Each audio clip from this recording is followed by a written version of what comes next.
Good evening, everyone. I'd like to welcome you to the special meeting of the Mount Diablo Unified School District Board of Education. Today is August 4th, 2025. Would you please, let's do roll call. Mr. McDougall? Here. Mrs. Mason? Here. Linda Mayo is here. Have we heard from Trustee Nzewe yet? I believe she will be here, but she's not currently here yet. Okay, thank you. We'll announce when she arrives.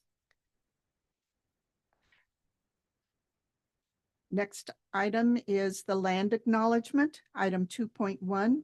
We recognize the Mount Diablo Unified School District sits on the territory of the Confederated Villages of the Lasan, the ancestral and unceded land of the Bay Miwok and Northern Yokot, the successors of the sovereign Verona Band of Contra Costa County. As members of the Mount Diablo Unified School District community, it is vitally important that we not only recognize the history of the land on which we learn, but also we recognize the land we inhabit and learn on is the ancestral land of these people who are alive and flourishing members of the Mount Diablo Unified School District and broader Bay Area communities today. Would you please stand for the Pledge of Allegiance? Pledge allegiance to the flag of the United States of America and to the republic for which it stands, one nation, under God, indivisible, with liberty and justice for all.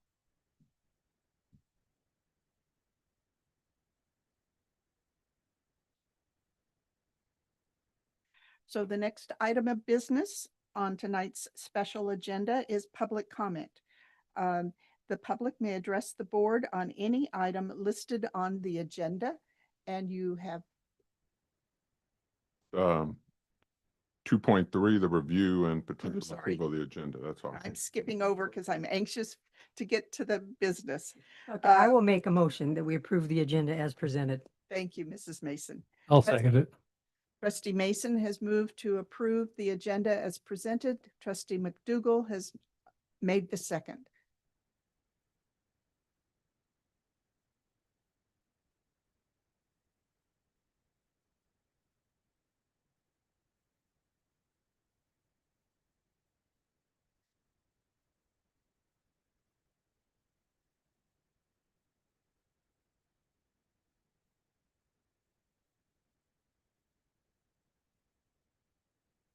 So the motion is adopted with 3 voting in favor, no one voting against, no abstention, and 1 person being absent, and there's a board vacancy. Now we will move on to public comment. For special meetings, the public may only address the board regarding any item listed on the agenda, and you have 3 minutes to speak.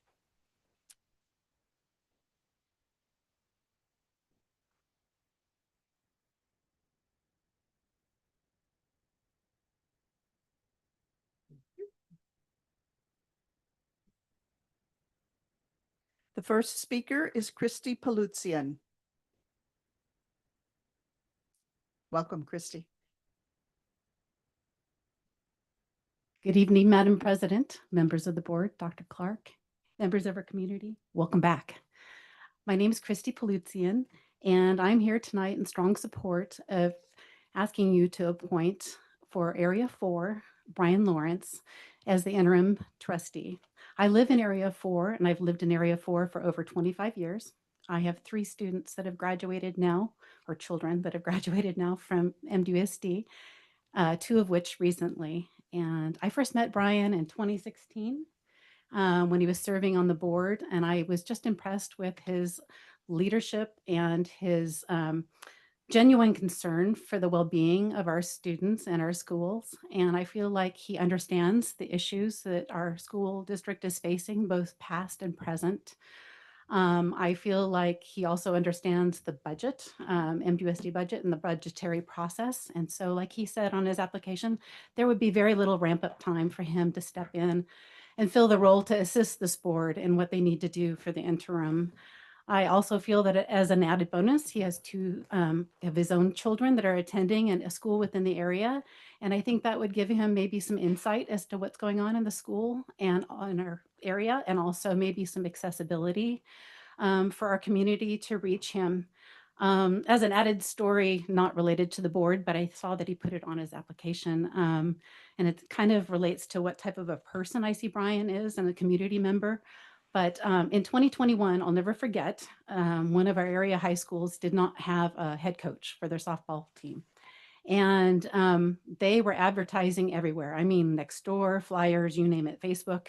And I even reached out to one of my neighbors, and I know nothing about softball, but I reached out to one of my neighbors whose daughter played for Cal, and nothing seemed to be coming for this team, this group of students, until Brian stepped up. Brian was their head coach, and he had no personal ties to this team, but I feel like he saw a group of students that he did not want to let down in our community, and he filled that role. And I think that speaks volumes to what type of a community member he is, and also what type of a person he is, and maybe a little bit to his bravery. So as soon as I saw Sharice Cound announce that she was stepping down as our area trustee, and that she would be gone within a week, I immediately reached out to Brian and I asked him to assume this role. I was not the first person that day to reach out to him, nor do I think I was the last. Our area really just gets Brian. We trust him. We like what he brings to the board. So I'm asking again the board to appoint him tonight as our Area 4 trustee for the interim. And I want to thank Brian for applying, and to his family for continuing to support him, because they understand what this job involves, and for all that he's done in the past for our schools and especially for our students. Thank you. Thank you. Let the record show that trustee Nzewi joined us at 5:05 p.m. The next speaker is Gretchen Kruger.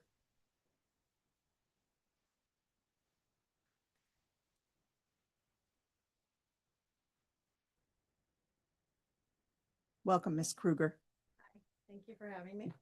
I'm Gretchen Kruger. I have a recent grad of Northgate, and I also have a daughter who's currently attending. I want to throw my support behind Brian as well. I've known him for many, many years, 13 years, in fact. And, you know, he's been a champion for students and teachers. He helped lead us through the pandemic. He helped bring wonderful Dr. Clark back on the board as a superintendent. He's been an active member. I think he's already heard of the community. He's coached so many sports teams because they needed coaches. He loved doing it. He loves the kids. He loves providing that support to our community. He's been a constant cheerleader for students, for schools, for teachers, for the admin, and we really would love to have him back. We need his knowledge, his passion, and his positive demeanor. Thank you. Thank you. Next speaker is Julia Jameson.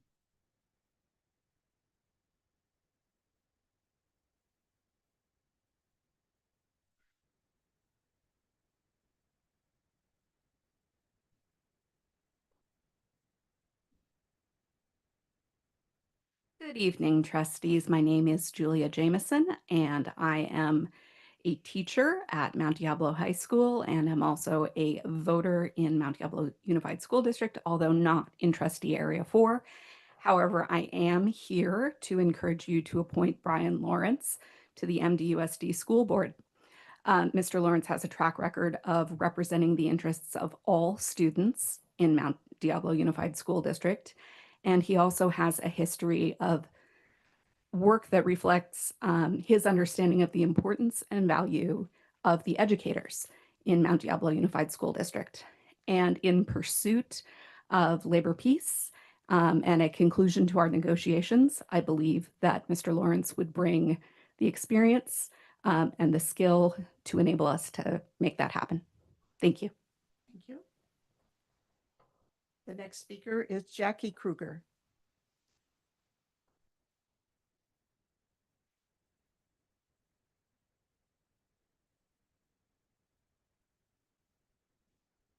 Hi, I'm Jackie Krieger. I'm going to be a senior at Northgate High School this year, and I also came up here to put support behind Brian Lawrence as Area 4 governing board vacancy because I've known him for the majority of my life, 13 years, like my mom said, and he's been my coach for sports, I think soccer, and I know that he did a lot for the softball team at my school, and I just think he'd do a great job in helping out the community.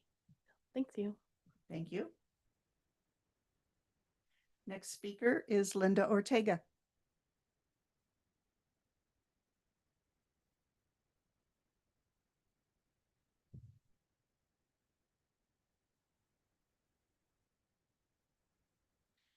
Good evening.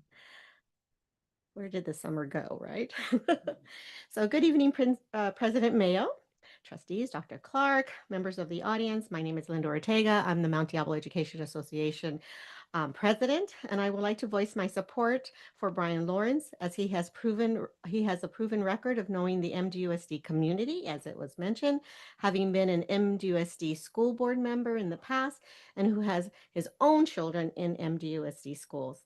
As the president of Medea, I know he has experience in settling contracts with labor and has the necessary qualifications like prioritizing the needs of all of our employees.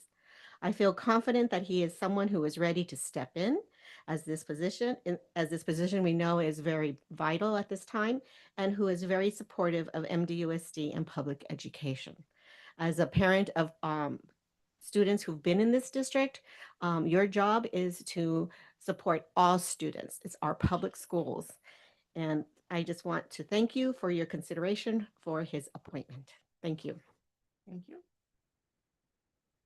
The final speaker is Mr. Yen.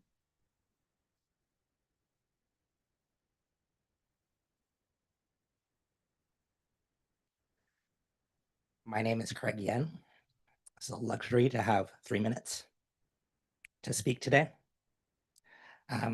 First off, thank you so much for this opportunity to speak to you, board members, as well as superintendent, and also big thanks to all of our 4 candidates who have put in their application for this role. I am speaking, of course, to this Area 4 trustee appointment that we are looking to do today. Did have a chance to review the candidate applications. And so I do appreciate that transparency with the board and through this process so that we were able to see who it is based upon these applications for the position. Coming back to it though, this position is not easy. And I'm sure Mr. McDougall, just stepping into this role right now, there's a big ramp up curve in terms of understanding what goes to being a board member. So I do appreciate all of our experience on the board. That's why I am also speaking towards Brian Lawrence and the experience that he would bring back on over to the board. There's so many different qualities overall for a board member, and these are difficult decisions in difficult times. Yes, things are changing. And I am over at Valley Verde. This is my 23rd year within education. This is my community. No, I don't live in the community. However, I know the parents and the families within the community. I know the students within the community.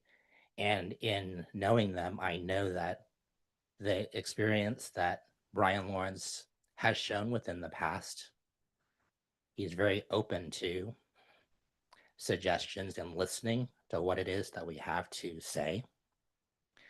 And he's very straightforward in that approach, and he looks to get things done. We, meaning Medea, the teachers, are the largest bargaining unit. And we are currently at an impasse and in mediation. And that's not something that, as a teacher, I like talking about at all to all of our new teachers that are coming into the district. This is not something that I came into teaching for. I did not come to speak at board meetings. I did not come to be able to help in the organizing process for our union. And yet, it's a position that we are in, and this is something as a candidate with the trustee, it's going to be important for them to be within this role to make those tough decisions. We're sitting on $213 million. Thank you for your comments. Thank you. Okay. And thank you to everyone who joined us this evening to provide public input. We're ready to move on to 4.0, which was business and action items. First, we will review the process for the board procedure on the provisional appointment. Dr. Clark? Thank you, Madam President. First of all, I want to thank the 4 candidates who've shown up here this evening, submitted their applications. We're very forthright and transparent on those applications, and we appreciate that. We have structured a process tonight that is followed by is recommended by CSBA and is followed by other districts who have unfortunately been faced with this same challenge of adding somebody midterm. And so what we are planning this evening is we have 4 candidates. We have 4 names in a bowl that again we can mix up and whatnot, and maybe the student can come in and draw. If the student's still here, so the student is trusted. So we'll have the student come up and draw a name, and that first name that is pulled out will be the first to sit at the table here in front of the dais, and we'll do that for all 4 candidates. So we'll get a transparent and random order of who goes first, who goes second. All candidates will remain in the room while we do this process. Again, that's a way to keep it transparent. I know it can be uncomfortable, but again, that way it's transparent. And then we have 10 questions, approximately 3 minutes per question. We have a timer there, so every candidate will have 3 minutes. We have a reader who will read the questions, so that way board members can focus solely on the responses and on the answers and eye contact and posture and all those important things of our candidates. And then at the end of that, then the board will deliberate and will discuss in open session. We will not be doing a closed session this evening. And then hopefully by the end of that, they will be ready to make a motion and go through our normal process of voting on and electing a board member to represent Area 4. And at the conclusion of that, if we get a decision of the majority, then I will then read an oath to that person, and then tomorrow you will start receiving updates from myself and from the Mount Diablo Unified School District. Do I have any questions of the trustees, of the process, or of the procedures, or not? Of myself or in-house attorney Suzanne Strucky Kim can answer those as well. None? All right, where's my student? Oh, go ahead. Sorry, we have to do item 4.2 first, because originally only interview 3 candidates. So you have to do a vote on item 4.2. So item 4.2. Yes, and just I'll introduce item 4.2.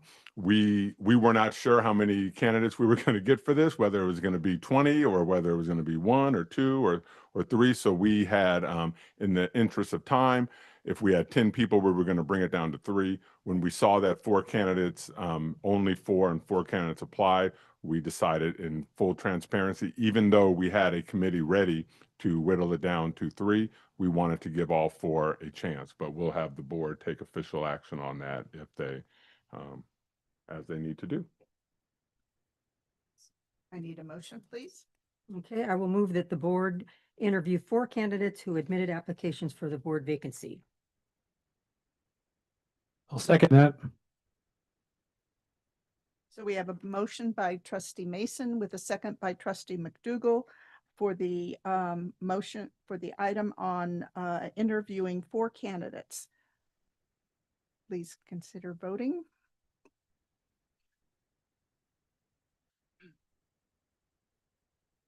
So the motion is adopted 4-0-0-0 with one trustee vacancy. Okay, now we will have the drawing of the names.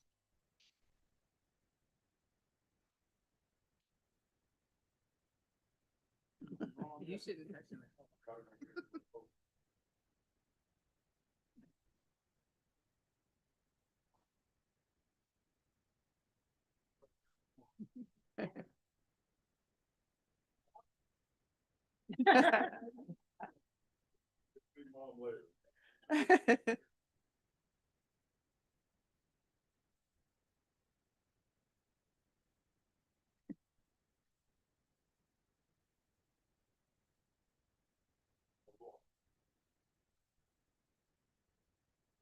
You gotta do 3 more.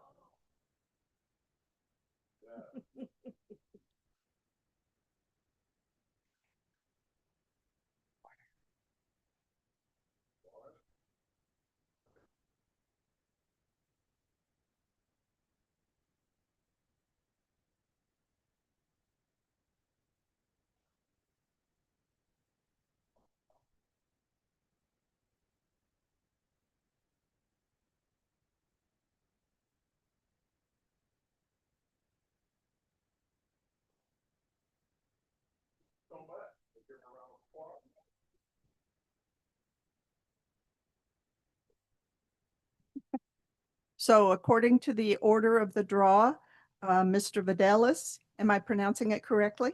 Will be first.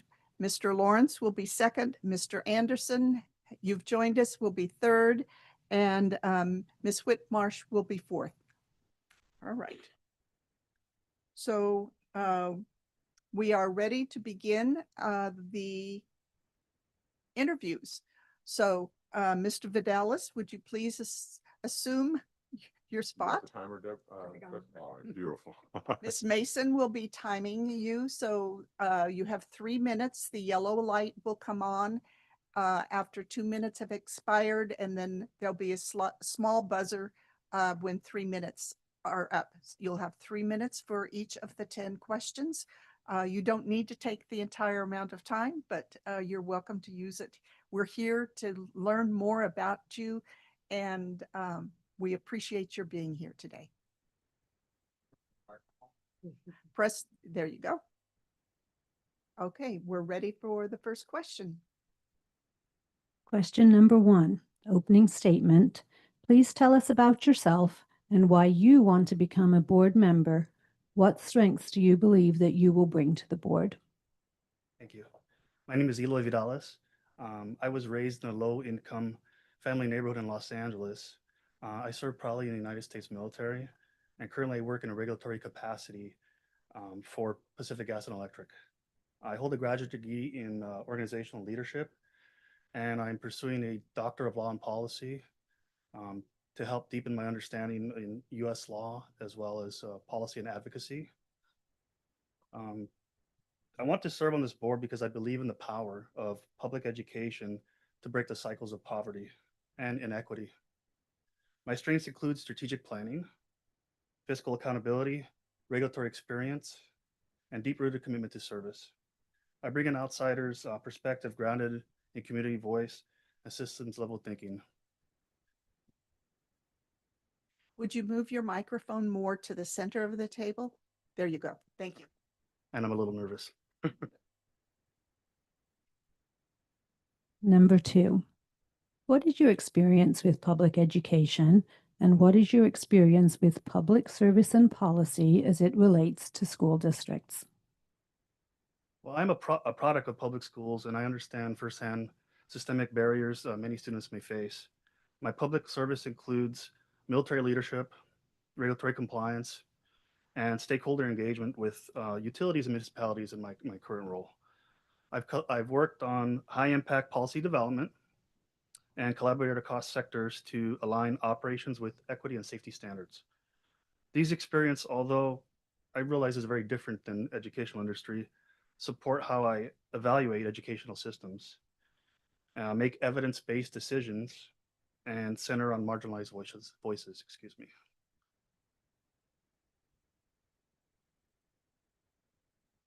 Number 3, what experiences, knowledge, and strengths do you bring to support the district's local control accountability plan goals? Thank you. I was actually excited to get into this question. And the LCAP is quite a beast, so it was a lot of reading over the weekend. What I bring is regulatory strategy, data analysis, root cause analysis, program management skills to support all 5 LCAP goals. Goals 1 focuses on academic rigor and safe learning environments, aligns with my belief in measurable measurable results and student-centered outcomes. For goal 2, I support culture and responsive teaching and inclusive hiring, an approach that I've advocated for in my own workforce.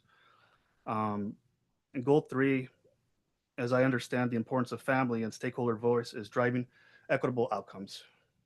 I am deeply committed to goals 4's focus on the focal. Sorry, I lost my place here. Focal scholars, including African American students, foster youth, homeless students, multilingual learners, and students with special, the IEPs. These are the students our system must serve better. Lastly, Goal 5 focuses on improving attendance and graduation rates. I support site-specific strategies and continuous data cycles to disaggregate data and accountability.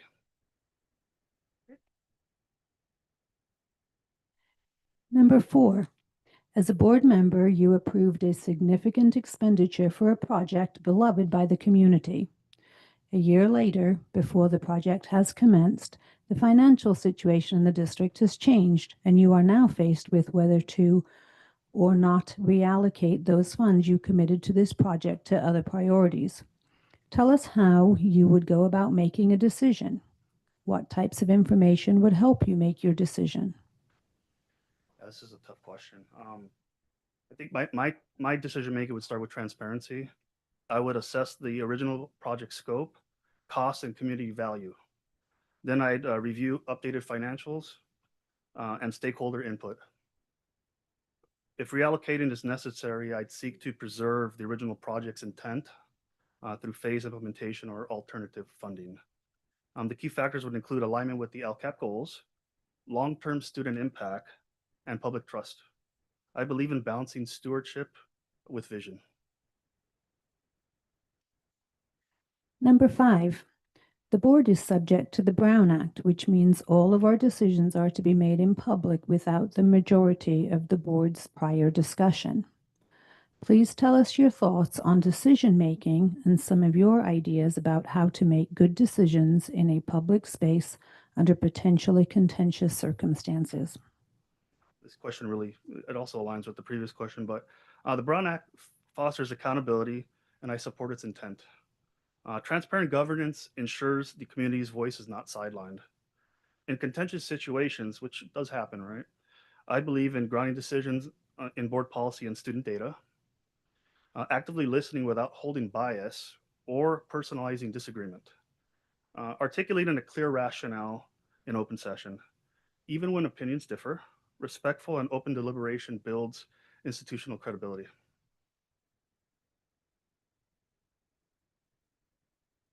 Number 6, how does an effective school board ensure opportunities for parents and community members to express their diverse range of views to inform board deliberations on important policy issues?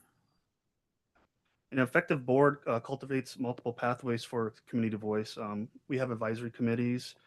I know there's some like the DLAC and the AAPAC, focus groups, town halls, multilingual digital tools. Engagement really isn't a checkbox, right? It should be a culture of value. We should disaggregate feedback by student group, geographic area, and access to ensure we're not only hearing from the most vocal stakeholders, but from everyone. Surveys, feedback loops, site-based listening sessions can help also ensure that policies reflect the whole community. Number 7, identify a recent board decision that you felt strongly about and describe how you would balance community concerns, student needs, state and federal law, staff considerations, and your personal values and beliefs to determine how to vote on the issue. I'm sorry, can you repeat the question? Yes. Number 7, identify a recent board decision that you felt strongly about and describe how you would balance community concerns, student needs, state and federal law, staff considerations, and your personal values and beliefs to determine how to vote on the issue. Yeah, thank you. A recent board decision, I'm going to make sure I follow the timer because this is a lengthy one. I supported was the board to not renew the American Tower for KVH 90.5 FM and transfer the FCC license to Contra Costa County's office for $1. The vote did pass 4-1. I'm sure you're all aware of that. The rationale for my support, fiscally prudent. Over the past 2 decades, the district had spent it was close to $500 million on the tower lease, with another 5-year renewal, which was projected to cost around 100. I think it was 172 million, or upward of 170 million. Yet the station lacked student-led educational components since broadcasting ended, in 2012. The good thing here is I felt like the legacy was preserved here. Selling the license means that you could still have a community broadcaster with volunteer staff, potentially return to educational mission under the new public oversight. It was a transparent transition. The board set clear terms, no lease renewal, limited sale term, which sunset the option to surrender to the FCC in mid-2026 if no new operator emerges. While I acknowledge the symbolic value of the KVHS to the many community members, I believe the decision modeled responsible stewardship, prioritized student and fiscal equity, and create a pathway for the KVHS to be revived in a sustainable and public serving format.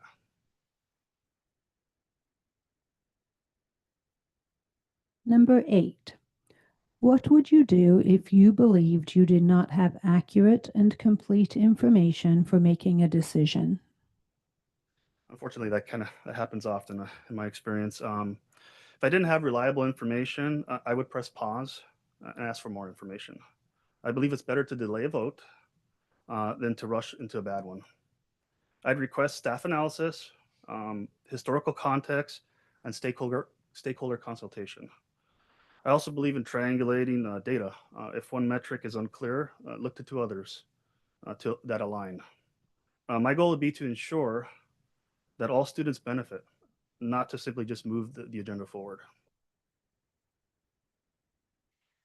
Number 9, what is your understanding of the funding structure of MDUSD and the board member's role related to the budget and fiscal health of the district? If selected, how will you contribute to make sure that the district continues its good fiscal standing? Thank you. The Mount Diablo Unified School District receives its funding through the local control funding formula, with targeted supplemental funding for English learners, foster youth, and low-income students. As a board member, I would oversee alignment between expenditures and the LCAP goals, ensure fiscal solvency, and ask probing questions about efficiency and equity. My work in regulatory budget oversight equips me to evaluate whether investments yield outcomes. I believe in maximizing the impact of every public dollar to serve most students most effectively. Number 10 is closing statement. Please provide a closing statement if you would like. Thank you. I believe in the potential of every student and the duty of leadership to remove barriers. My military service taught me resilience and discipline. My regulatory work taught me accountability. And my life experience has grounded me in equity, transparency, and courage. I'm not here to sit quietly. I'm here to ask questions, listen deeply, and serve with a purpose. Thank you for considering me for this role.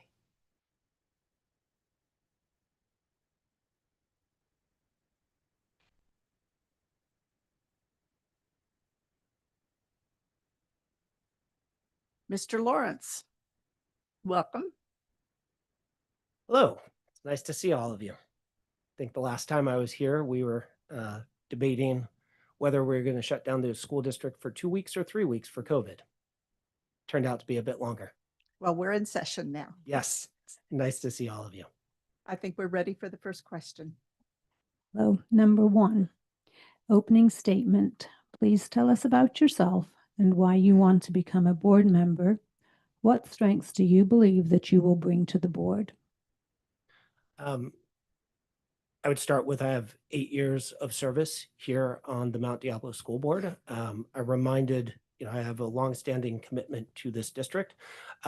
The first time I ran for the board, I actually missed my oldest son's first day of kindergarten, the drop off, which then led to a family tradition of dad picks up the new kindergartner and takes them to lunch. But he is now about to enter his junior year in college at UC Santa Cruz. So I've been at this for a little bit.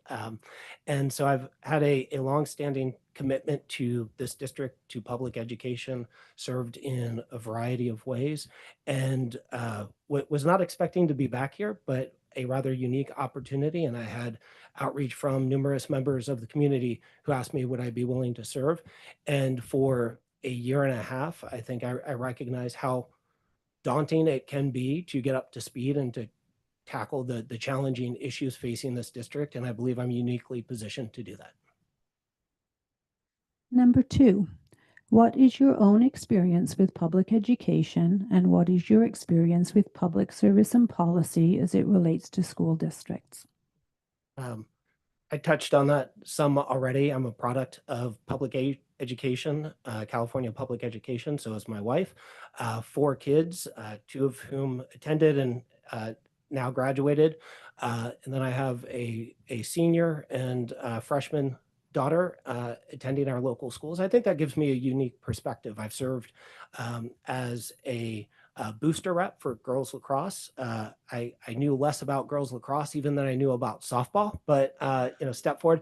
And I think that does give me a unique perspective because I sit in those meetings and I hear from parents about the challenges where there's a request for equipment and the answer is, well, we can't do it because of the district. And I think there continues to be a disconnect. And I think those are opportunities to address as a district how we can better serve our parents, our students, our community. Number 3, what experiences, knowledge, and strengths do you bring to support the district's local control accountability plan goals? And so I've been out in the community. I've had the opportunity to weigh in. Prior to that last meeting, the special meeting that we had, I believe Ms. Mayo, Ms. Mason, and I were here next door till about 3 a.m. in the morning as we went through some very difficult choices regarding the budget. And one of our commitments was we wanted to make sure every voice was heard to give people an opportunity to weigh in what priorities mattered most to them. And I saw that influence our decision making and that being responsive to the needs of the community as we looked at programs that we had worked very hard to bring back, things like school counselors and elementary music, and had to make hard decisions, but by giving the community a chance to be represented, to be heard, I think we arrived at better decisions because of that. Number 4, as a board member, you approved a significant expenditure for a project beloved by the community. A year later, before the project has commenced, the financial situation in the district has changed, and you are now faced with whether or not to reallocate those funds you committed to this project to other priorities. Tell us how you would go about making a decision. What types of information would help you make your decision?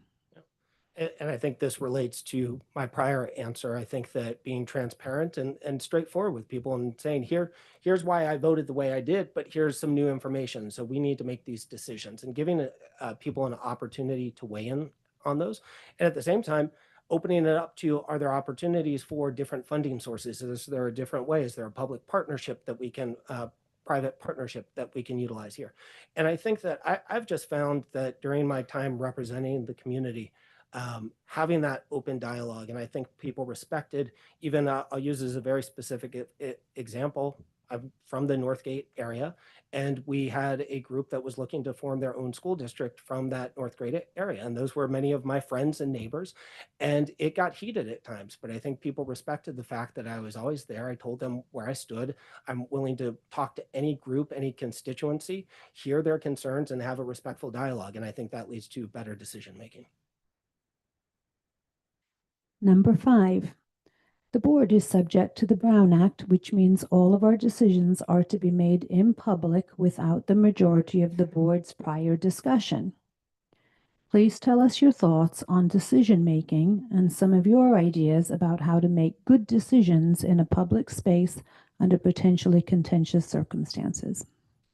The Brown Act is challenging. It's challenging for board members. And I think that being mindful of that and weighing that against how do we effectively communicate with constituents. And so during COVID, I did things like doing Zoom meetings so that people had an opportunity. We shifted our board meetings to allow for public comment, to have people call in, to find ways to continue to solicit that community feedback, even under very trying circumstances. And so I think being adaptable and finding out ways to do that.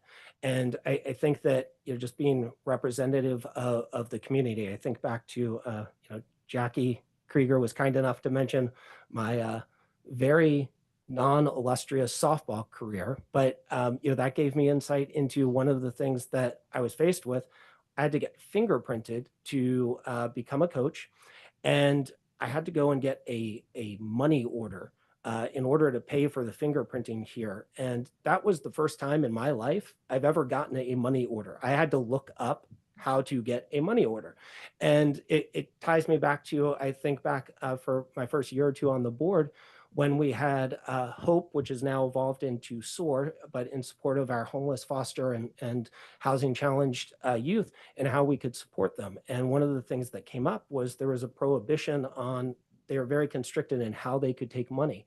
And one of the things I helped advocate for was modern technology of using PayPal. And I think I was the very first person to make a donation using PayPal to what was then HOPE to help that. And so I think that's an opportunity for me to be able to share some of the perspectives of what I'm hearing out in the community and how we can better represent people. Number 6, how does an effective school board ensure opportunities for parents and community members to express their diverse range of views to inform board deliberations on important policy issues? I think it takes courage to hear things that you might not want to hear, to be open to different points of view, to be respectful. One of the things I enjoyed during my time on the board was when we had debates. There were times that when I heard from the community, when I heard from other board members, I changed my vote in recognition of those things. And I think some of the best work we did as a board was where the vote was 4-1 or 3-2, and not necessarily those 5-0 votes, but where we had a chance to share things. And even there were votes that we ended up changing as we gathered more information and made a new decision based on new information. And I don't think that's a sign of weakness. I think that's a sign of strength.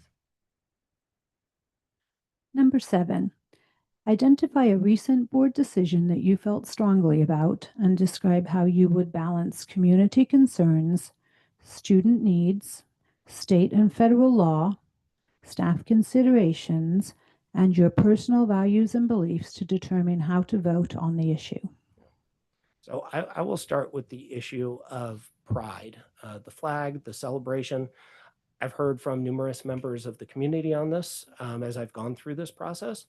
And I respect everyone's personal and religious beliefs, but I think that when you look at a school district like Mount Diablo, that this is something that's fundamental, that we are a 29,000 plus student district. Roughly 10% of students identify as LGBTQ. So that's almost 3,000 students. What we know on national and state data around those students, that the majority of them have felt bullied within the past year. They drop out at a higher rate. They're 3 times more likely to commit suicide or inflict harm on themselves. And those are very significant impacts.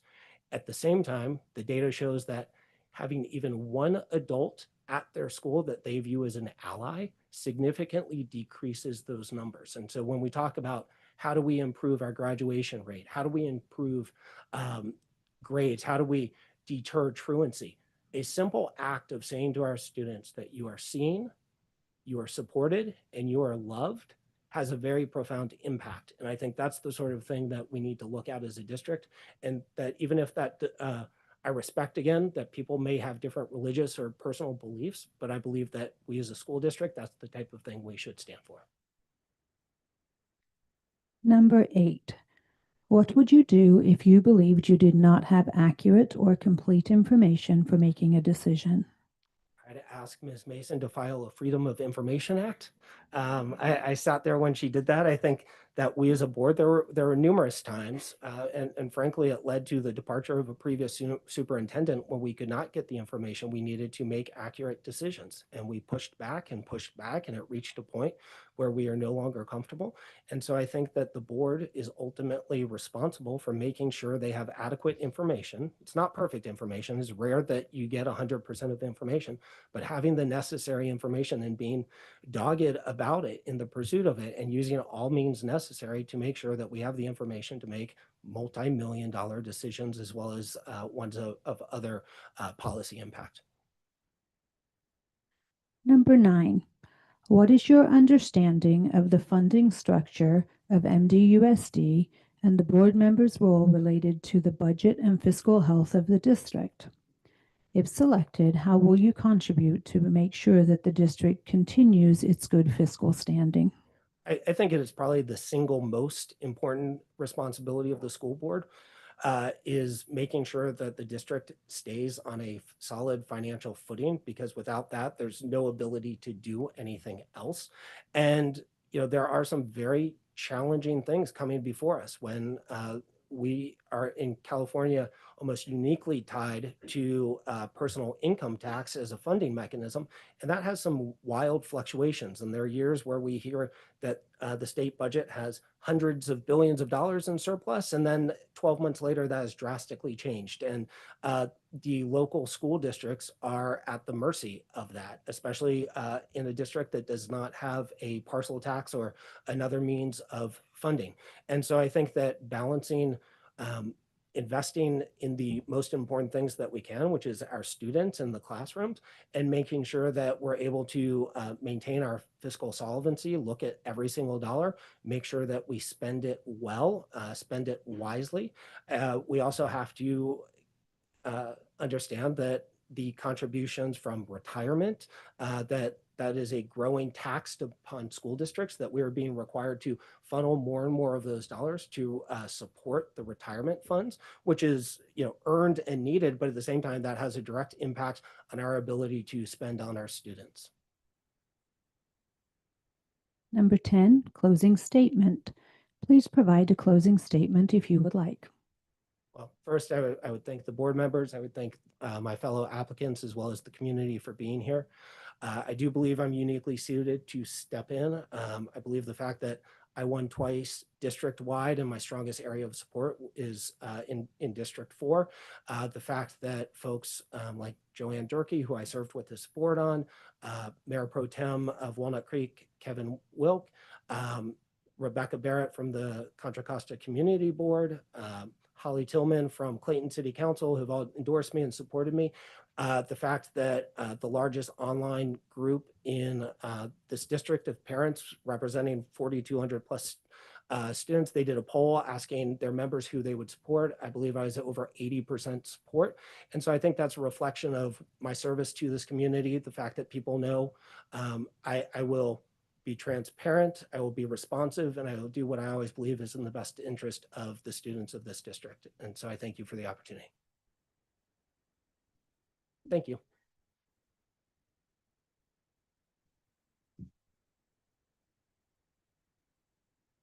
Our next applicant is Mr. Albert Anderson. Welcome, Mr. Anderson. I feel like supporting Brian, but I just met him, so he's so tempting. But I'll be a fly in the ointment and do my own thing here. Al Anderson. We're ready for the first question. Okay. Hello. Number 1. Yes. Opening statement. Please tell us about yourself and why you want to become a board member. What strengths do you believe that you bring to the board? Well, I think I would bring a different perspective to the board because I've never been to one of these meetings before. Actually, is one thing. I didn't. It was not my lifetime goal to be on this board. I only learned about it a month ago from my son, who heard about it and he recommended that I apply because he thought I would do a great job. So I have one supporter, and maybe I'll convince some of Brian's fans back there. But despite the fact that I've never been to a board meeting, I'm very well connected and very knowledgeable about all the schools, the area of the district. I'm a lifelong resident of Contra Costa County. My family has actually lived in Contra Costa County for over 150 years. My great uncle was a county supervisor. My first cousin, once removed, was the county clerk for many years, and my grandfather was the county animal control officer, which was so long ago that his main job was killing squirrels to save the walnut crop. So I don't know if that endears me to you, to being a descendant of a squirrel killer, but also my mom was a teacher in this very district in the 1950s at Oak Grove School. I believe she taught fourth grade, which must have been elementary then. So I say this, and I've also been a resident of Area 4 for 25 years.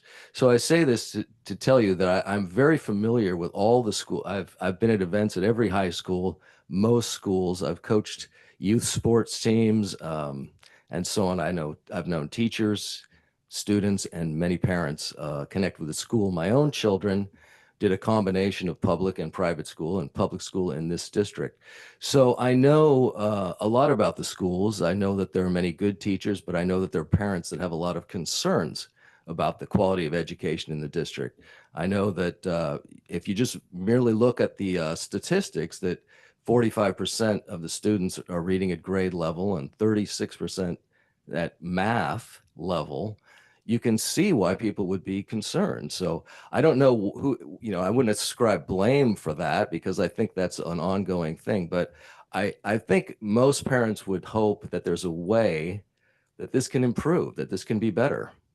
And so I perceive myself to be on the board. I'd be more of an advocate of concerned parents and in hopes of student achievement, because if students read and math and whoever they are at history, science, if they do it at such a low level, when they graduate, they're in line for failure in many respects, many of these students.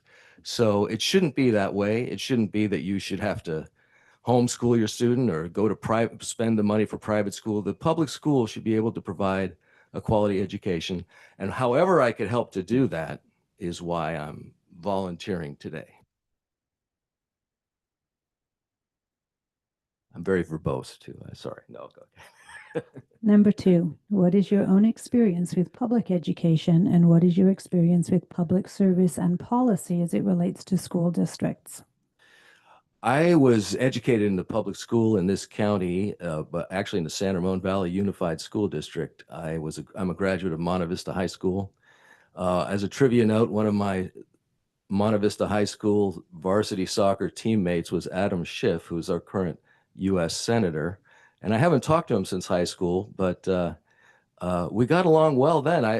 I know we never talked about politics, but but I got along well with him. Another interesting trivia note is he was not in student government at Monte Vista High School, which I would think is a prerequisite for office. But in any event, I graduated from Monte Vista High School. I went to Cal Berkeley and UCLA. I have a BA in English from UCLA. I have a master's degree in English from Cal State Hayward/East Bay.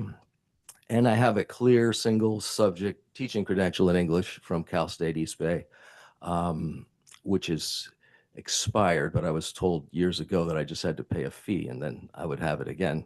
When let's see, I'm on question 2. So when I graduated, when I got my credential, I did try for I interviewed for teaching jobs. I wanted a job at Cal High. I didn't get it.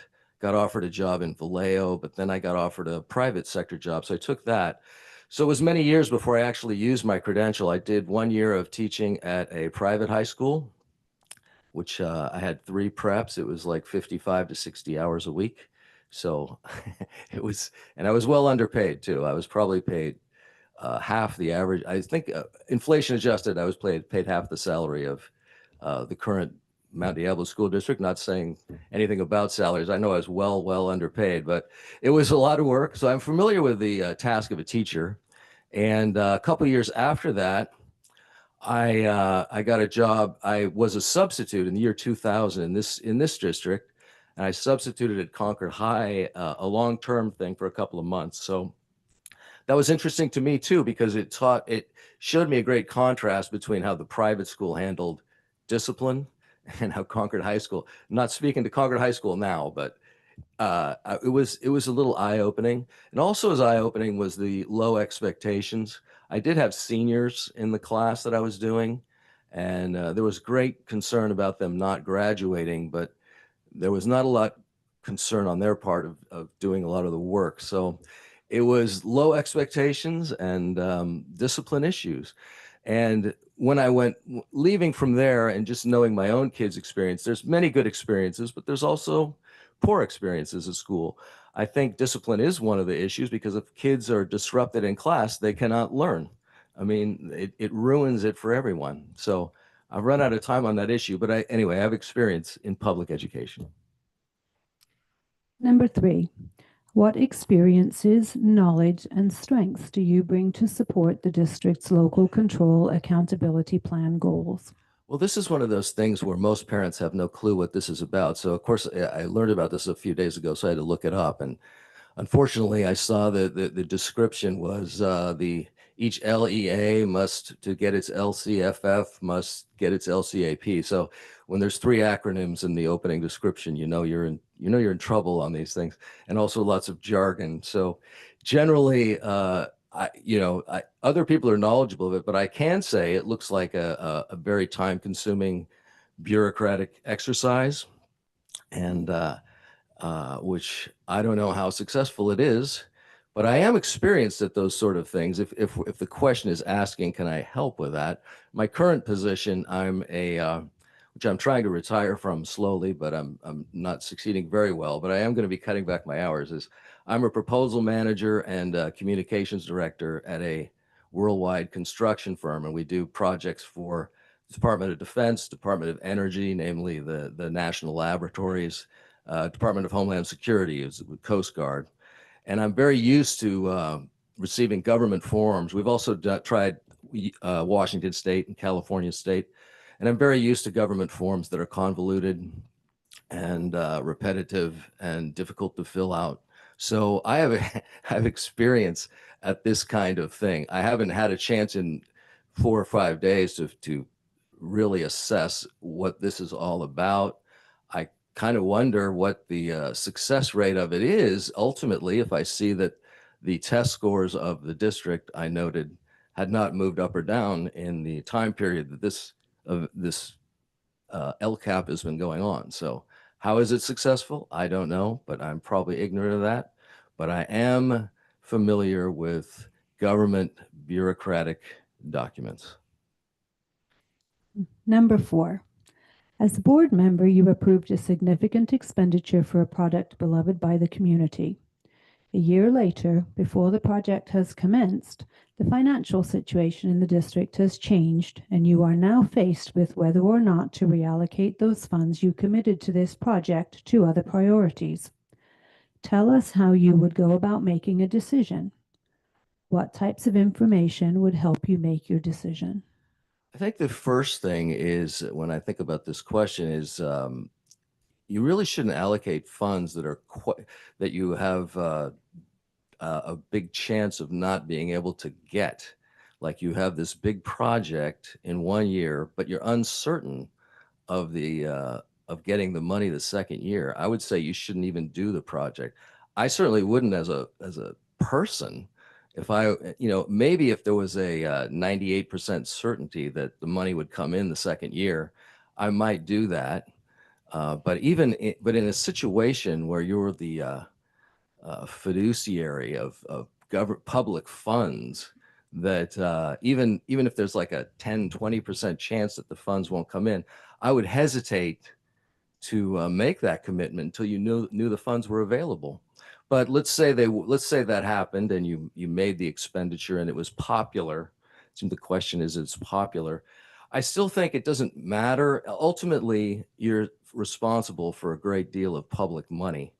And it doesn't matter how popular it is. Yes, if you vote not to do the project, you yourself could be very unpopular.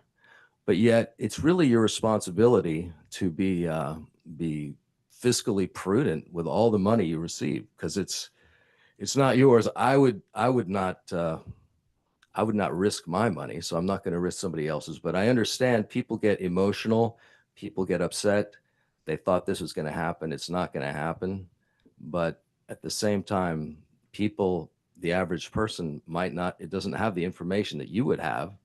It doesn't have and the average person does not have, the average person, I think the 50 percentile has poor credit, so the average person is okay to throw things on a credit card, but it can't be that way with a board that's responsible for tens of millions, hundreds of millions of dollars. So I think hopefully I answered that question. Number 5, the board is subject to the Brown Act, which means all of our decisions are to be made in public without the majority of the board's prior discussion. Please tell us your thoughts on decision-making and some of your ideas about how to make good decisions in a public space under potentially contentious circumstances. Well, I do think the Brown Act is a good thing, because if it was secretive meetings, I think there would be a lot of resentment and misunderstandings. And I think it's very important that we have these public meetings. At the same time, I mentioned I had not been to a school board meeting here before, but I've seen a great many on the news, on TV, and I've seen a lot of school board members sitting there stone-faced while people yell at them and yell at them and chant and so on. And I feel great sympathy for the board members, because I think when we're having contentious issues, it's very important to be reasonable and respectful of others, and to not take all these things personally. And unfortunately, I imagine that you do experience negative comments, negative feedback, but from my end as a public, or from my end as a board member, I think you got to be very respectful of others. A mature person is respectful and can listen to others and that they disagree with, and maybe they'll learn something. I don't really learn anything myself if people yell and shout at me. In fact, I'm tempted to go against what they want. But if people are reasonable and they have a respectful argument, then I'm happy to listen to it. That might make me change my mind. But I understand it's a difficult position. It seems to be, from what I've seen and understood, that there are a lot of unreasonable people that could come. But unfortunately, that's the way our society is. But you have to take it with not personally, and you're putting in a lot of time, and they're not. So anyway, I feel for the board, but I do appreciate the concept of the Brown Act. I think it's very important, actually. Number 6, how does an effective school board ensure opportunities for parents and community members to express their diverse range of views to inform board deliberations on important policy issues? Well, I think it's important to go out. I mean, I would think if I was a board member, I'd need to go out to the schools in my district. I'd need to go talk to the principals, talk to the parent-teacher association. I mean, I think it's a very, I'll respect everybody behind me, but I think it's probably a very small subset of the public that comes to these meetings for various reasons. It's at 5 o'clock or what have you. I mean, so in order to really know what the pulse of the parents are, is you really need to go out and talk to them, or the pulse of the teachers, or the pulse of the school at large. So it's important to know what people are thinking. I've been in the position where you're working at a job and somebody from on high declares something must happen, but they don't know, they affect your job, but they don't even know what your job is. They don't even know the problems you have. They don't even know how you do your job, but yet they feel that they can make these decisions without knowing that. So it is vitally important to know what the specific problems are or the specific things people would like to see. And that's something that I would want to find out. I mean, I'm not going to pretend that I don't even know. I don't even know what would help, but what would help, that's what I would want to find out. So I'd need to go directly to the source and as the source says, as much as possible, and try to figure out what the real needs are. So anyway, I think that'll cover it.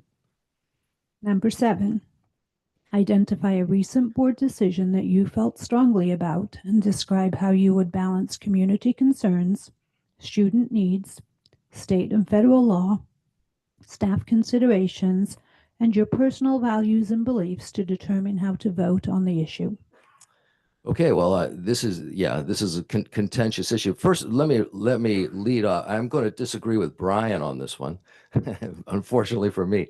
But first off, let me say that what's one of the main complaints that people make that I hear about schools? Well, schools do not concentrate on reading, writing, arithmetic. They don't concentrate on the basics. They're interested in all kinds of other side social issues. This is what people who talk to me might say. They go, the students don't know. They don't know enough, but yet they're taught all these other side elements. So the thing that I would choose was, I just happened to look on the website, was the same issue that Brian brought up, was the Pride Proclamation. So why would I think that's a problem? Well, there's various reasons why it's a problem. I mean, A, school is basically over in June. We don't really have that much school in June. B, it's very tangential to any kind of education, any kind of focus to what we're doing here. It's a social issue, but the big one is it's a divisive social issue. Yes, 30 to 40, even in this county, 30 to 40% of the people will find those proclamations irritating. They'll find it annoying. Kids who, young parents who have kids going into kindergarten, they see those announcements and they say, oh my goodness, so can we homeschool? Can we afford private school? I don't want my kindergartner there with a bunch of pride flags and so on. I mean, that's a common reaction. That's why you get homeschoolers. So I don't understand why a board would want to alienate a large section of the population. I mean, because as Brian pointed out, a lot of people feel strongly about it. Well, if people feel strongly about it, why does it even happen? I think the board should be as inoffensive as possible and try to appeal to the broadest demographic that you possibly can. I remember too, when, like, my daughter, this could have been a Clayton Valley charter, but her, she didn't have Christmas vacation. Maybe you don't have Christmas vacation, you have winter break. And I was thinking, why do we have winter break? I guess because some people somewhere are going to be offended by the word Christmas or by the concept. So we don't want to offend them. But yet here we have a whole month. So Christmas is potentially offensive, but apparently Pride Month, we're all great with, and I know that's not true. And I think everybody, even if you disagree with people who disagree with that, that you're alienating a vast number of people. And I think we want more students to come, more parents to feel comfortable rather than feeling uncomfortable and either have to go to private school, homeschool, or grit their teeth and come here. So anyway, thank you. Number 8, what would you do if you believed you did not have accurate and complete information for making a decision? Well, I think sometimes that does come up because you might see numbers or it happens to me quite a bit where something doesn't ring true, and I have to do my own research in that respect. And you have to follow up and find out if you're really getting the true story. I'm not sure if the question could relate to some issue where someone presents a problem, an issue, something they're bothered by, or some event happened.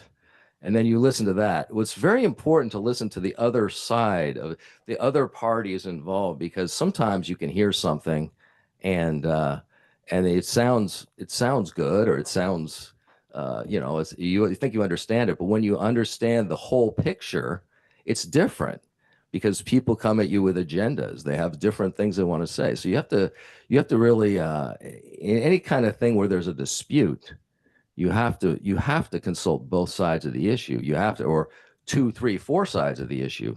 So I think it's important not to just, I mean, hopefully in most cases you get good information, but you have to have your antenna up to know when you're getting something that might be suspiciously false or slanted. Number 9, what is your understanding of the funding structure of MDUSD and the board member's role related to the budget and fiscal health of the district? If selected, how will you contribute to make sure that the district continues its good fiscal standing? Well, I understand the district is funded. I mean, the state has a funding formula, complicated. There's AD, your daily attendance. So you get money from the state, I think primarily, and then there's local funding, and then there's federal funding.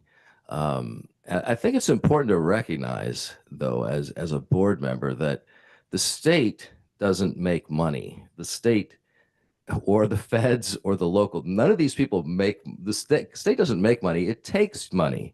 It takes money from the taxpayers and it redistributes it to some to taxpayers, others to non-taxpayers or those who pay taxes but get it all back. So no, every dollar that you receive is taxpayer money. It's not a gift from the state or anything like it's something from the taxpayers. And because of that, you're dealing with other people's money, and you have to be as fiscally responsible or more fiscally responsible than you are with your own money. I could take a risk with my money, but when I have all taxpayer dollars, I have to be very prudent with how I use that money. And hopefully you are, but that's my understanding of this. I'm thinking that just as to answer the question, I think the state ADA formula, I know it has to do with, how many English learners you have or whatever. Maybe it's a complicated formula, but that's my understanding. But I think the point to emphasize is it's ultimately the taxpayers' money, and they're the ones who want to see the results from it. Number 10 is closing statement. Please provide a closing statement if you would like. Okay. Well, thank you very much for listening to me. I appreciate you having me here. There's a lot of issues with this district is a huge district. When I look at the numbers and when I've even think about, there's 5 high schools and so on and so forth. So I know there's a ton of issues that it's very difficult for 5 people to wrap your minds around. I mean, how many different subjects can you think of? I mean, I'm concerned about things like phones in the school or the discipline process, or are we having technical training for, some kids will not get up to grade level, but do we have the facilities to train them in the mechanical, I can read and write well, but some people, maybe I'm not so skilled at mechanical devices, but some kids are. So we have to find the niche for each kid to succeed. Some will succeed in other ways, but are we giving them that opportunity? I don't really know exactly myself. I know back in my day, there were kids who just came to school just so they could go to auto shop. And there's also kids that go to school just so they can be in sports. So there's got to be ways to find success for those who are just not academically inclined. I think that's important. But I also think that we can't let the students fall behind in the grade levels as it appears we do. I mean, the more you fall behind, the more you're going to suffer in life. All our community suffers when we have poorly educated students driving on our roads. They might become our coworkers or our employees, and they're not served well if they don't have a great education. I know that that's what the goal of everyone here is, but I think there's a lot of room to improve this. And and I can't even say what that is, but I think that we should aspire to higher goals than where we are right now, in my humble opinion. So I think that's it, but thank you. I appreciate your time. Thank you very much.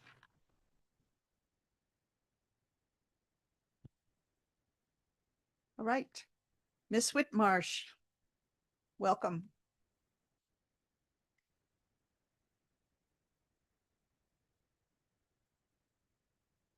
Thank you. I think we're ready for the first question. Number 1, opening statement. Please tell us about yourself and why you want to become a board member. What strengths do you believe that you bring to the board?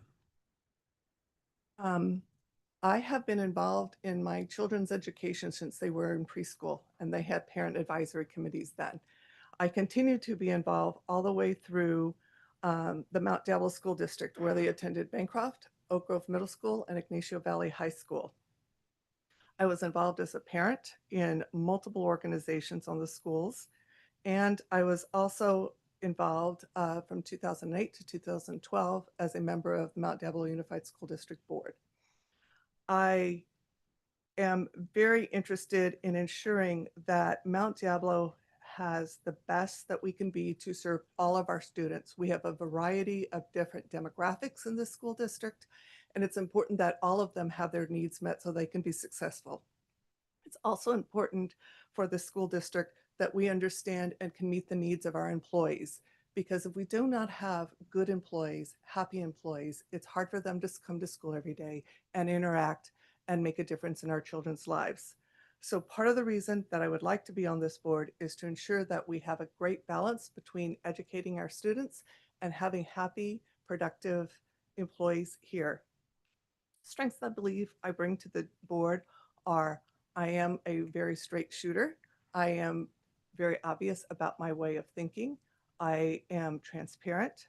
I communicate and will do not have issues with confrontation, but I am respectful to listen to all manners of opinions and to work together because we all want to do what's best for our children and our employees. And it's important to me to be able to listen so that we can bring those together and have a harmonious school district. Number 2, what is your own experience with public education and what is your experience with public service and policy as it relates to school districts? I have been, as I mentioned earlier, on the 2008 to 2012 Mount Diablo School Board, so I'm very familiar with the roles and responsibilities of the school board. I have also been very involved in a variety of different public service areas. I have been on PTA, PFC boards in schools. I have been on music boosters. I have been on athletic boosters. I have been on site councils. I've also been involved in science fairs. I am involved in the Contra Costa foster youth programs. All of these are things that different ways that I hear about what people need and what they need to bring together in order to relate to policies that can best govern our school district and make education be at the level our children need. Number 3, what experiences, knowledge, and strengths do you bring to support the district's local control accountability plan goals? So I believe that open and honest communication with our staff, with our parents, and with our communities, it's important to get them to understand what is happening with our local control accountability or LCAP plans. It's important that the district sets the strategies and that it's very important that the local schools, because of each of our schools are unique in who their population are and the staff that's there, that they are being given the ability to work with what they need in order to meet the students at their area. We are very diverse as far as demographics.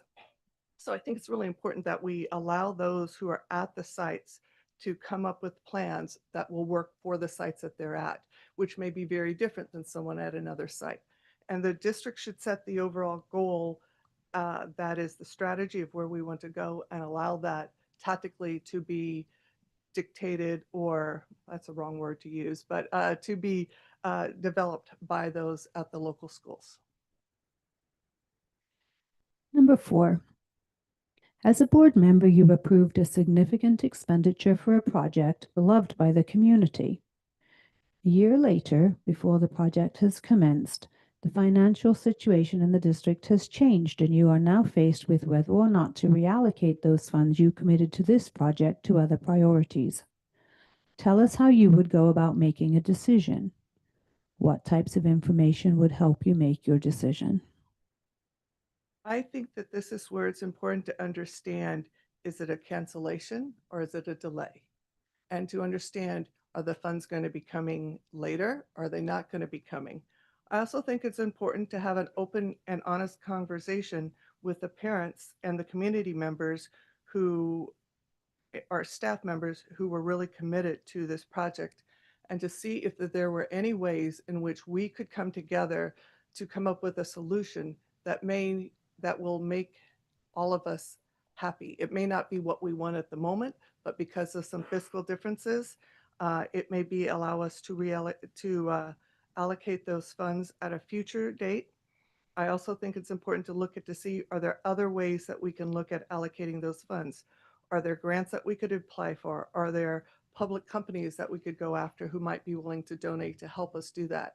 Or are there matching gifts that we could be using that would allow us to ensure that this project that people are wanting could go forward? And if it can't go forward, to be open and honest about why not, what happened to it, and what we commit to doing going forward. Number 5, the board is subject to the Brown Act, which means all of our decisions are to be made in public without the majority of the board's prior discussion. Please tell us your thoughts on decision-making and some of your ideas about how to make good decisions in a public space under potentially contentious circumstances. I think it's important to make sure that before coming to a board meeting, I understand what all the agenda items are, and to let staff know if I have any questions so that they can be prepared to get the answers, so that those questions can be asked in the public forum during the meeting, and that staff is given ample time to reply to those questions. I think it's important that if there is I think it's very important that every board member has an opportunity to give their opinion about a board agenda item and to speak about how they feel about it. It's important to respect each other's opinion and the diversity that the board brings to it. We should listen and not be criticizing, but we should listen to what everybody's opinion is. And then when it comes time to make the decision, make sure we understand where the board members were coming from, and then make the best decisions we can with what we've heard from the board, as well as the information we've heard during public comment from our constituents during the time of public comment for that board item. Number 6, how does an effective school board ensure opportunities for parents and community members to express their diverse range of views to inform board deliberations on important policy issues? One of the things that I have learned in my various roles of leadership within the school districts and schools, and even in my former work opportunity, is that people don't come to you and say, I really like what you're doing. You hear from them when they're concerned about a problem that's coming up. And I think it's very important that as a board, if we know that there's going to be some contention or an item that is going to be detrimental to our staff or to our students, or which they may perceive as being detrimental or contentious, that we open up and ensure we have a majority, many stakeholder engagement sessions, which they can come and talk to us and give us our opportunities. It may be having multiple meetings at different locations other than here at Debt Center, so that those parents who are in Bay Point or in areas of Concord where it may be hard to get here, that they are able to come to us and talk to us about what their thoughts are, and to ensure that we are able to listen to them in their native languages so that they can speak to us and hear from us what they think is important for their children. I think that we want to make sure that we allow them the opportunity to speak to us, and that we respond to email we receive from them, and that we listen to their thoughts and their opinions. Number 7, identify a recent board decision that you felt strongly about and describe how you would balance community concerns, student needs, state and federal law, staff considerations, and your personal values and beliefs to determine how to vote on the issue. The unfortunate part of being fourth in this is that you have heard many different, several different ones, which one of them I had put in my application. So I will approach the one that I had mapped out for this. So the one in my application was about the radio transmitter tower. So you have what my answer to that was. So I will go on to another one. And unfortunately, 2 others have spoken to me before that, but that is in the area of, I think it's important for our LGBTQ students to be understood and heard. And I think it's not just our LGBTQ, but I really respect the board when it's coming to all of the proclamations it meets that we do. For instance, Black History Month, Women's History Month, Native American History.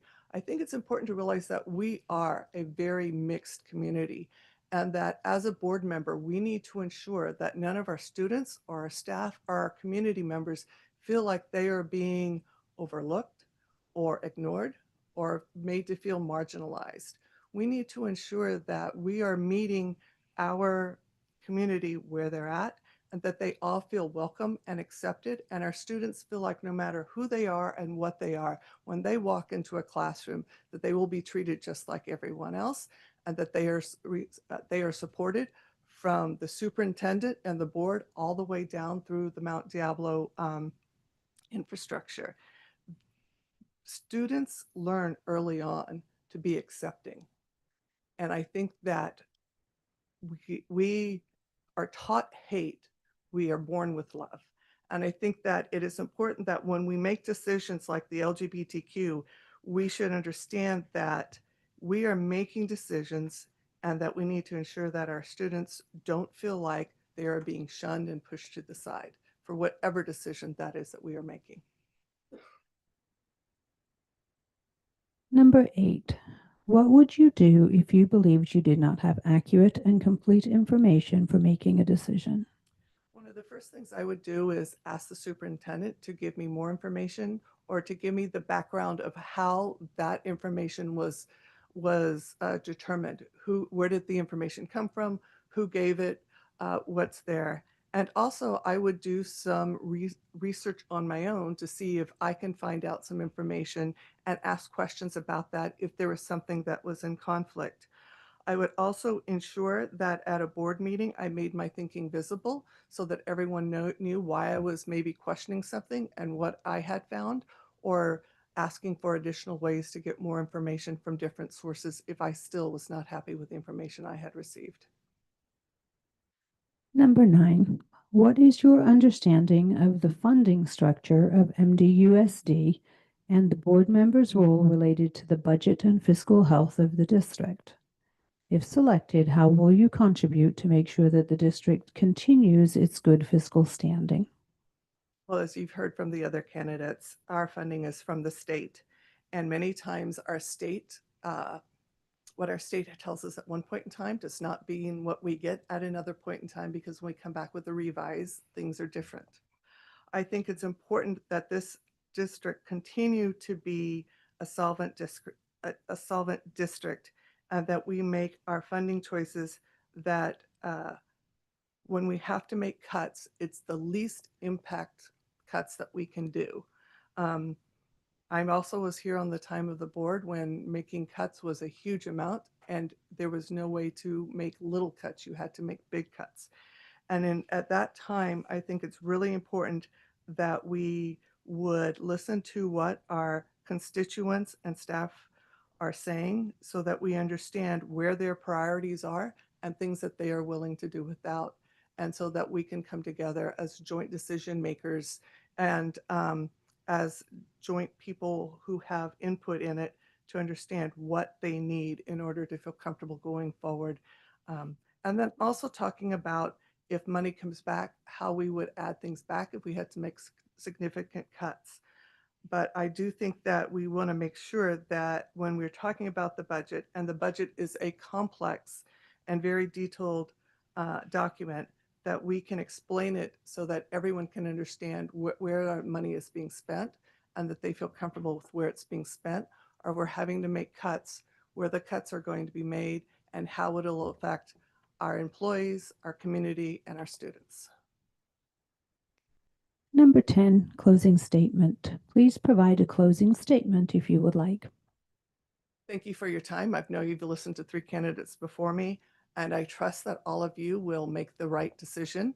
I appreciate the time. I am here because in the Ignacio Valley, I had several people send me emails asking me if I would please put my application in, and so I did. I am retired. I voluntarily take care a couple of days a week of 2 littles. One of them, both are teachers, one in the Acalanes Union School District and one here in Mount Diablo. I work in the classroom for one of those kids as a volunteer. I do stay involved with PTA and understanding what goes on, and at PTA meetings, especially the Mount Diablo Council PTAs, get to hear what's happening at many of our different schools and see what is going well and the issues that parents feel like they are having. So I do feel that with my experience and my continued engagement and my retired status, I have a lot of time to put into this as needed by our community. Thank you for your time. Good luck.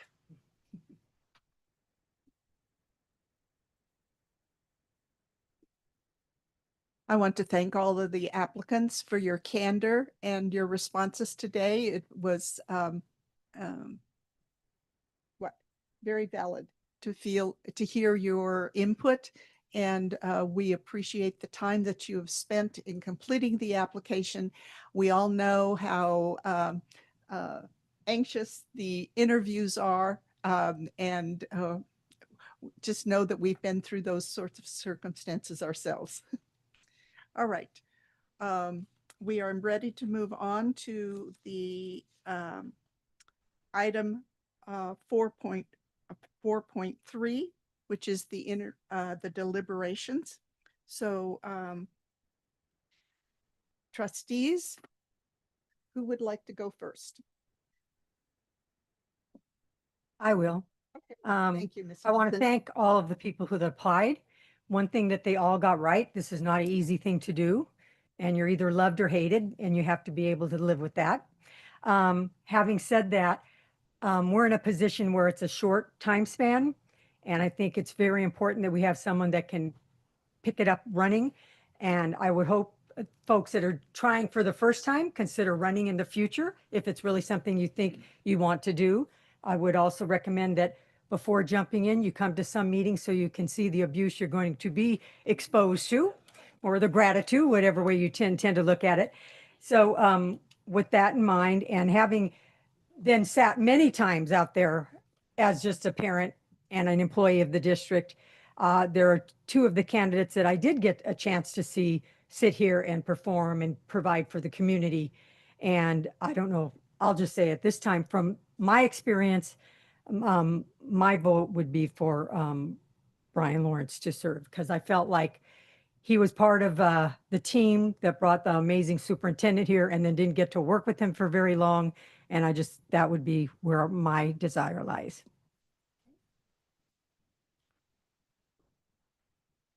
Trustee Nzewi.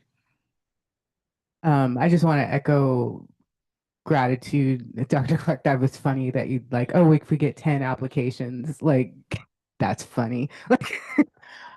Um, like, yeah, no one ran against, no one stepped forward to run with me in the 2024 election. So we know that this is a hard job. We know that it's hard to find people to step up and do. So I'm really appreciative that we had candidates and that we had candidates, many of whom clearly put the effort to learn about the job and learn about our issues and take clearly a lot of time to be able to prepare their answers and show how dedicated they would be to this. So, yeah.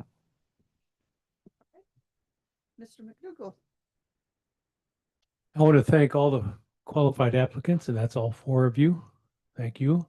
I think we got some tough decisions to make here because you all represent concerns for the community, concerns for the district, and I think we need that on the board here.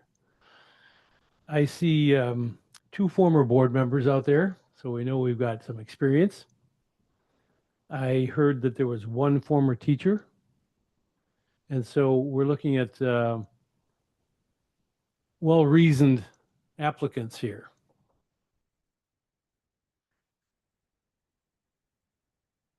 I believe the one person that was the most realistic brought up the problems that we have. And I feel that, to me, that's the one that really needs to be voted on because he did bring up the problems we've got and how we have to be striving to solve these problems. So I put my support behind Al Anderson. Thank you.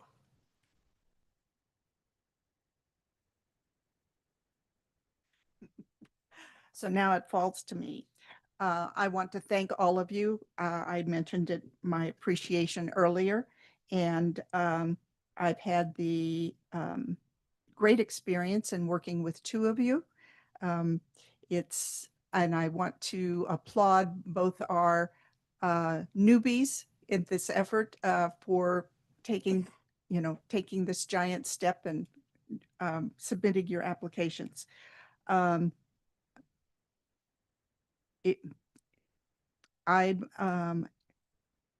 Based on my experience in working with Ms. Whitmarsh, my first priority would be to vote for Ms. Whitmarsh. So we are ready for a motion, and perhaps one of you would like to make the motion. I would make a motion that we approve Brian Lawrence to be our next interim board member. I'll second.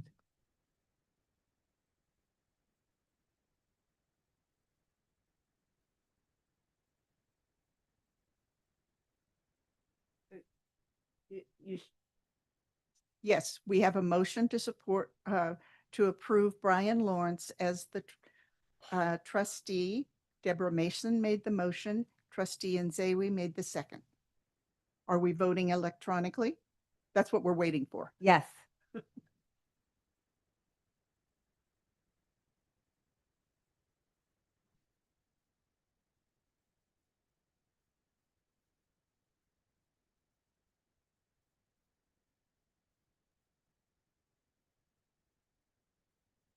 So the motion is in favor of appointing trustee Lawrence to the vacant position from Sharice Count, 3 in favor and 1 against, and 1 board vacancy. So congratulations, Mr. Lawrence.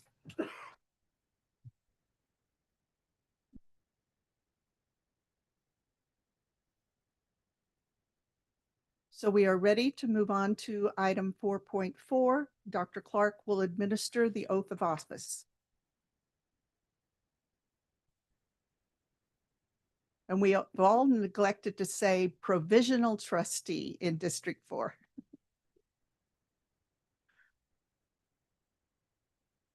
Trustee. Testing tell.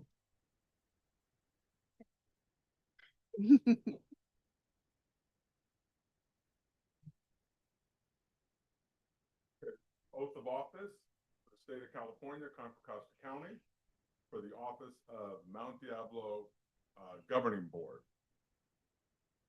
I state your name, please. Brian Thomas Lawrence, Do solemnly swear do solemnly swear that I will support and defend that I will support and defend the Constitution of the United States the Constitution of the United States and the Constitution of the State of California and the Constitution of the State of California against all enemies, against all enemies, foreign and domestic, foreign and domestic, that I will bear true faith that I will bear true faith and allegiance and allegiance to the Constitution of the United States to the Constitution of the United States and the Constitution of the State of California, and the Constitution of the State of California, that I take this obligation freely that I take this obligation freely without any mental reservation without any mental reservation or purpose of evasion, or purpose of evasion, and that I will well that I will well and faithfully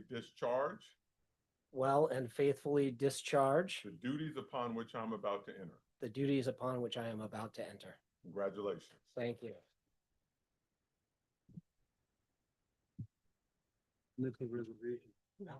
I'll just, one, thank you to the board for their deliberate decision-making. Again, I thank you to the fellow applicants and thank you to the community, and I look forward to doing great things here at Mount Diablo. Thank you.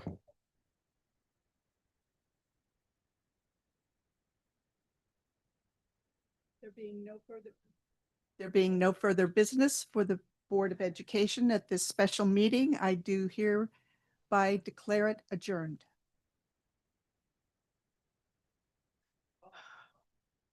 Very efficiently done.